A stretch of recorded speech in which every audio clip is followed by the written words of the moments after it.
హైదరాబాద్ నగరంలో రాత్రి అయిందంటే పోకిరీల బెడద ఈ మధ్య ఎక్కువైంది. ఇంతకాలం శివారుల్లో మాత్రం కనిపించే బైక్ స్టంట్స్ నగరం నడిబొడ్డున కొందరు కుర్రాళ్లు డేంజరస్ స్టంట్స్ చేస్తూ ఇతర వాహనదారులకు చుక్కలు చూపిస్తున్నారు. ఈ నేపథ్యంలోనే తాజాగా ట్యాంక్ బండపై ఆకతాయిల ప్రమాదకరమైన బైక్ స్టంట్స్ సోషల్ మీడియాలో వైరల్ గా మారాయి.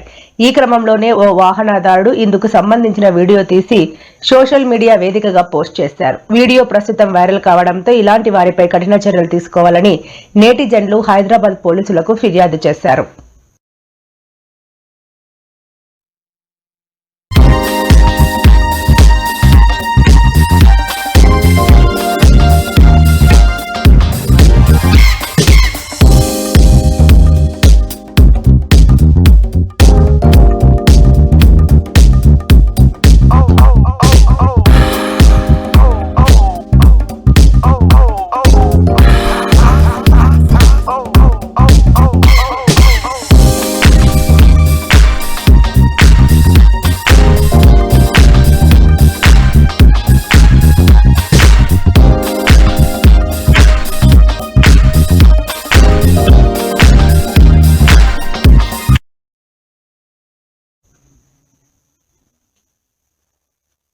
నందమూరి బాలకృష్ణ, బోయపాటి శ్రీను కాంబినేషన్ లో వస్తున్న అఖండ 2 చిత్రానికి విడుదల ముందు ఊహించని షాక్ తగిలింది. తెలంగాణలో ఈ సినిమా ప్రీమియర్ షోలు టికెట్ ధరల పెంపునకు అనుమతినిస్తూ ప్రభుత్వం జారీ చేసిన జీవోను హైకోర్టు సస్పెండ్ చేసింది. మరికొన్ని గంటల్లో ప్రీమియర్లు ప్రారంభం కానుండగా ఈ పరిణామం చోటు చేసుకోవడం గమనార్హం. వివరాల్లోకి వెళితే అఖండ 2 సినిమాకు ప్రత్యేక షోలకు అనుమతి ఇవ్వడం, టికెట్ ధరలు పెంచుకోవడానికి వీలు కల్పించడాన్ని సవాలు చేస్తూ అడ్వకేట్ పాదూరి శ్రీనివాసరెడ్డి హైకోర్టులో లంచ్ మోషన్ పిటిషన్ దాఖలు చేశారు. ఈ పిటిషన్పై ఈ రోజు విచారణ చేపట్టిన న్యాయస్థానం ప్రభుత్వ జీవోను తక్షణమే నిలిపివేస్తూ మధ్యంతర ఉత్తర్వులు జారీ చేసింది.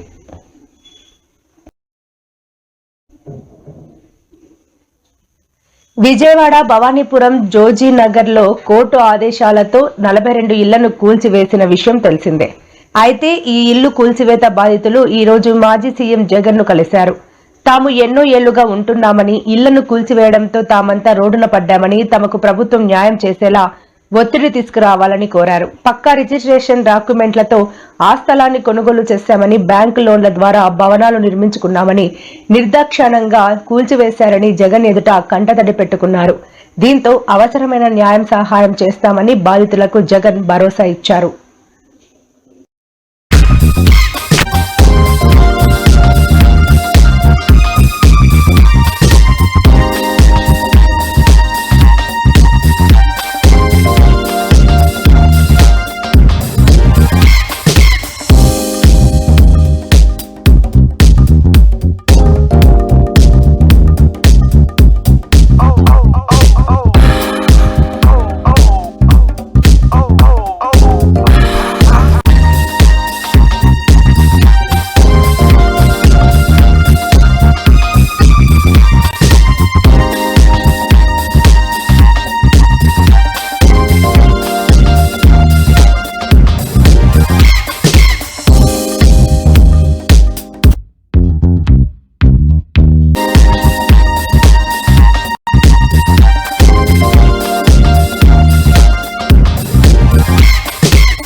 ఏపీ కేబినెట్ కీలక నిర్ణయాలు తీసుకుంది. మహిళల ప్రపంచ కప్ గెలుపులో విశేష ప్రతిభ చూపిన రాష్ట్ర క్రీడాకారిణి శ్రీ చరణికి ప్రోత్సాహకం ఇవ్వాలని కేబినెట్ నిర్ణయించింది. ఈ మేరకు ఆమెకు 2.5 కోట్ల నగదుతో పాటు విశాఖలో 500 గజాల ఇంటి స్థలం ఇవ్వాలని మంత్రులు నిర్ణయించారు.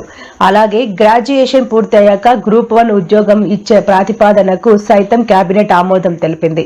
44 అంశాలకు మంత్రివర్గం గ్రీన్ సిగ్నల్ ఇచ్చింది. గిరిజన సంక్షేమ పాఠశాలలో 417 టీచర్ పోస్టులకు అప్గ్రేడ్ చేసే ప్రతిపాదనను కేబినెట్ గ్రీన్ సిగ్నల్ ఇచ్చింది. సాంఘిక సంక్షేమ విభాగంలో సామాజిక సేవలో అనుభవం ఉన్న వ్యక్తులను చైర్మన్ మెంబర్లుగా నియమించే ప్రతిపాదనకు మంత్రివర్గం ఆమోదం తెలిపింది.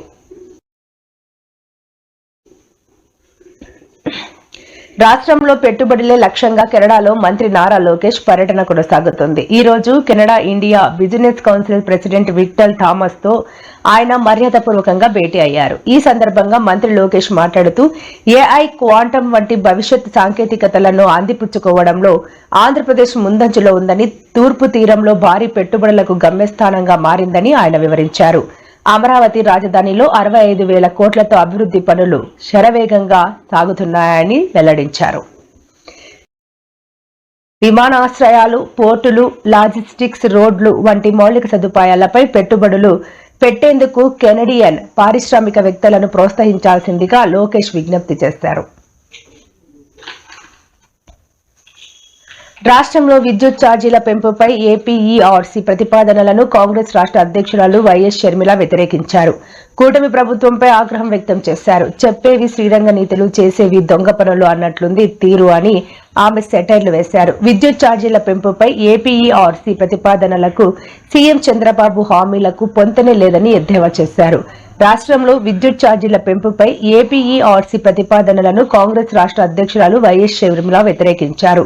కూటమి ప్రభుత్వంపై ఆగ్రహం వ్యక్తం చేశారు. చెప్పేవి శ్రీరంగ నీతులు, చేసేవి దొంగ పనులు అన్నట్లుంది తీరు అని ఆమె సెటైర్లు వేశారు. విద్యుత్ ఛార్జీల పెంపుపై ఏపీఈఆర్సీ ప్రతిపాదనలను సీఎం చంద్రబాబు హామీలకు పొంతనే లేదని ఎద్దేవా చేశారు.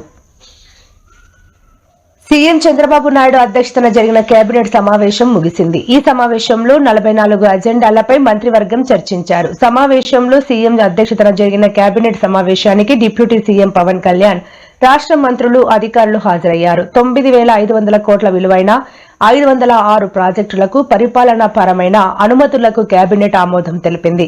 కేబినెట్ సమావేశానికి పలువురు మంత్రులు ఆలస్యంగా రావడంపై సీఎం అసంతృప్తి వ్యక్తం చేశారు.